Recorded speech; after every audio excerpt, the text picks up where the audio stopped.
வணக்கம். நீங்க பார்த்துட்டு இருக்கிறது SV info-tonic. SV info-tonicல இன்னைக்கு நீங்க எடுத்துக்கிற டானிக் குறைஞ்ச நேரத்துல அடுப்பையும் அடுப்பு மேடையையும் சுத்தம் பண்றத பத்தி. இது எங்க வீட்டு கிச்சன் சுவர். இதுல கான்கிரீட் தான் போட்டிருக்காங்க, டைல்ஸ் ஒட்டல. அதனால சுண்ணாம்பு போட்டு தான் நான் வளைச்சு விடுவேன். இதுல என்னன்னா, தாளிக்கும் போது இல்லைன்னா குழம்பு கொதிக்கும் போது ஏதாவது எண்ணெய் அதெல்லாம் தெரிச்சிருது. அதனால அந்த சுவர் அசிங்கமாவே இருக்கும் எப்போ. அதனால நான் இதுக்கு இப்போ கிஃப்ட் பேப்பர் ஒட்டி விட்டுருவேன். இது கான்கிரீட்டுக்கு தான் இல்லை அப்படின்னு இல்லை, டைல்ஸ் கிச்சனா இருந்தாலும் அதுக்கும் இந்த மாதிரி அடுப்பு நேர் பின்னாடி கிஃப்ட் பேப்பரை ஒட்டிட்டீங்கன்னா அதை பிரிச்சு எடுத்துட்டு துடைக்கிறது ரொம்ப ஈஸியா இருக்கும்.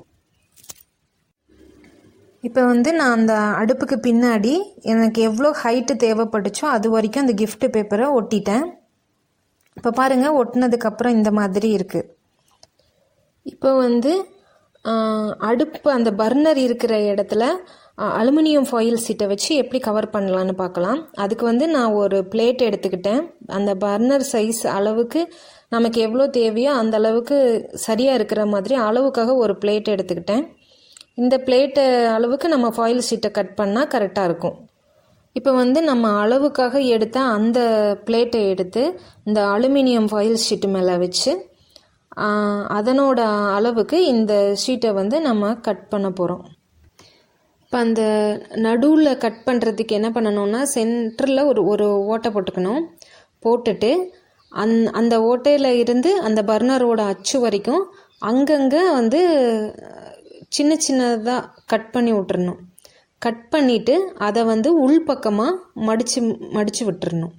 இப்போ கட் பண்ணதுக்கப்புறம் எடுத்து அப்படியே அந்த பர்னர் மேலே வச்சுட்டு நல்லா கையால் அழுத்தி விட்டோம்னா அந்த இடம் பூரா அப்படியே நல்லா ஸ்டிக் ஆகிக்கும் அந்த இடத்துல. அதுக்கப்புறம் இந்த பர்னருக்கும் அந்த ஃபாயில் ஷீட்டுக்கும் இடையில கொஞ்சம் கேப் இருக்கணும்.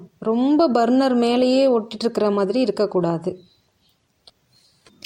நம்ம அந்த ஃபாயில் ஷீட்டு எல்லாத்தையும் வேஸ்ட் எல்லாத்தையும் ஒன்றா சேர்த்து அப்படியே ஸ்க்ரப்பு மாதிரி பண்ணிட்டேன். இது ரொம்ப கரை பிடிச்ச பாத்திரம், தோசைக்கல்லோட ஓரம் அந்த மாதிரி இதெல்லாம் நல்லா சுரண்டி கழுவுறதுக்கு யூஸ் பண்ணிக்கலாம். இதில் ஃபாயில் ஷீட்டு வைக்கிறதுனால காசு அதிகம் ஆகும்னு யோசிக்காதீங்க. ஏன்னா கழுவுறதுக்கு நமக்கு நேரம் ரொம்ப மிச்சமாயிடும்.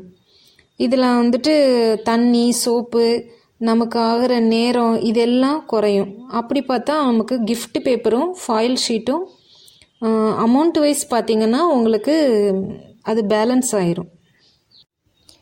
இன்னைக்கு நீங்கள் எடுத்துக்கிட்ட டானிக் உங்களுக்கு ரொம்ப பயனுள்ளதாக இருக்கும்னு நம்புகிறோம். இந்த மாதிரி நிறைய யூஸ்ஃபுல்லான டானிக் எடுத்துக்கணுமா? SV info-tonic சப்ஸ்கிரைப் பண்ணுங்கள். நெக்ஸ்ட் வீடியோவில் வேறு ஒரு டானிக் எடுத்துக்க ரெடி ஆயிருங்க. தேங்க்ஸ் ஃபார் வாட்சிங்.